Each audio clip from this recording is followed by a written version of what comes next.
అక్కడి నుంచి మనకి కుడివైపున తిరిగినట్లయితే ప్రథమంగా అయ్యప్ప స్వామి దర్శనమిస్తారు.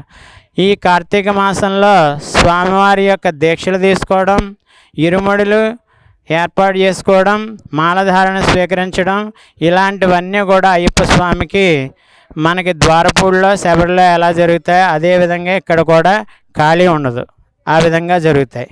ఇంకా కేరళ రాష్ట్రంలో ప్రసిద్ధి చెందినటువంటి అనంత పద్మనాభ స్వామి వారు అక్కడ 3 గదుల్లో ఉంటే మేము ఇక్కడ సంక్షిప్తంగా ఒక గదిలోనే చూపించి అక్కడ ఏ విధమైన వైభవంగా వ్రతాలు అవి జరుగుతాయో విశేషంగా ఆ స్వామివారికి ఇక్కడ కూడా మేము అదే విధంగా చేస్తూ ఉంటాం.